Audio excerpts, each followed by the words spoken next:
Hello friends, विवा food रेसिपीमध्ये आपले सगळ्यांचे मनापासून स्वागत. आज आपण भरपूर सारा कॅल्शियम असणारी आज भाजी करणार आहोत, जी आपली हाडे मजबूत ठेवण्यासाठी मदत करतात. खूप टेस्टी भाजी आहे. मार्केटला गेली आणि ताजा भोपळा मिळाला, म्हटलं चला आज त्याची भाजी तुमच्याबरोबर शेअर करते. भरपूर औषधी गुणधर्म असणारी ही भाजी आहे. इथे मी 1/2 किलो भोपळा घेतलेला आहे. आता सगळ्यात पहिले आपल्याला भोपळा कट करून घ्यायचा आहे. इथे भोपळा कट करून घेतलेला आहे.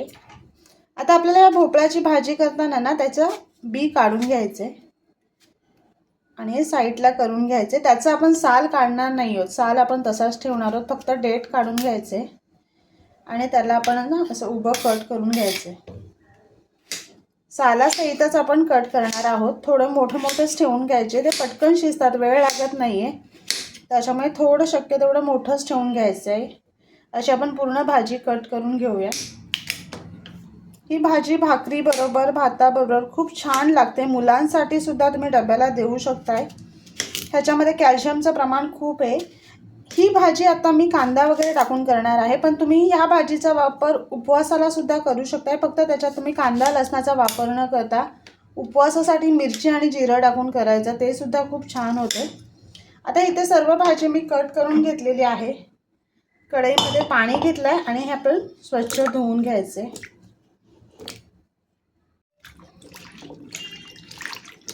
इथे भाजी आपण स्वच्छ धुवून घेऊया. गॅसवरती कढई ठेवून त्याच्यामध्ये तेल टाकून घ्यायचे. तेल गरम करून घेऊया. तेल गरम झालं की त्याच्यामध्ये आपण जिरं टाकून घ्यायचे. जिरं तडतडलं की ते मी सुकी मिरची टाकणार आहे. तुम्ही सुक्या मिरचीच्या ऐवजी ओली मिरची सुद्धा टाकू शकताय. आता ह्याच्यामध्ये मी बारीक कट करून घेतलेला लसूण टाकते, कढीपत्ता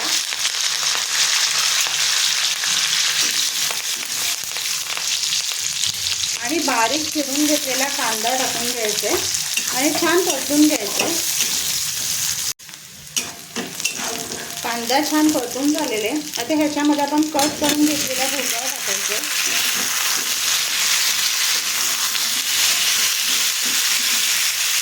आपण काही बेसिक मसाले टाकून घेऊया. 1 चमचा इथे मी मसाला टाकून घेते.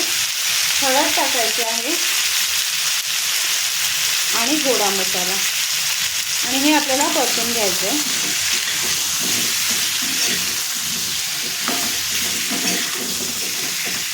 2 मिनिटं तेलावरती व्यवस्थित परतून घ्यायचं आहे. ह्याच्यामध्ये मी धणे आणि जिरे पावडर टाकून घेते आणि थोडी आपण चवीप्रमाणे ह्याच्यामध्ये साखर टाकून घ्यायची. खूप छान टेस्टी होते. भाजी परतून झाली की झाकण ठेवून आपल्याला मीडियम फ्लेमवरती शिजवून घ्यायचं.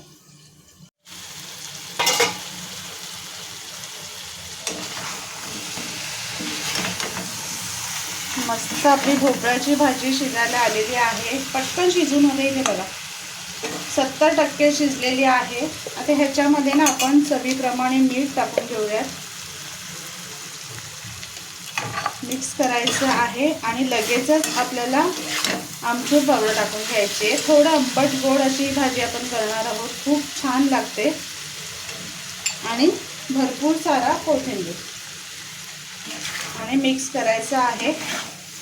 आता आपल्याला जास्त वेळ शिजवायला नाही लागणार आहे. बघू शकता भाजी आपली ऑलमोस्ट शिजलेली आहे. आता झाकण ठेवून आपण 2 ते 3 मिनिटं फक्त वाफेवरती शिजवायचे. ह्याच्यामध्ये बिलकुल पाणी टाकलेलं नाही आहे. ते बघा मस्त फायनली अशी आपली भाजी शिजून झालेली आहे. खूप टेस्टी झालेली आहे. एकदा नक्की करून बघा, आवडेल तुम्हाला.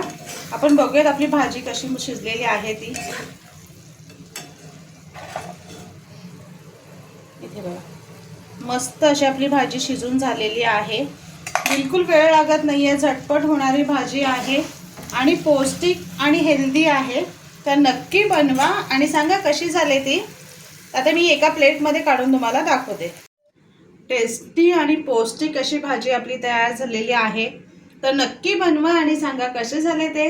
आणि असेच आपले नवनवीन व्हिडिओ बघण्यासाठी व्हिडिओला लाईक करा, शेअर करा आणि सबस्क्राईब करा. चला तर भेटूयात आपण पुढच्या व्हिडिओमध्ये.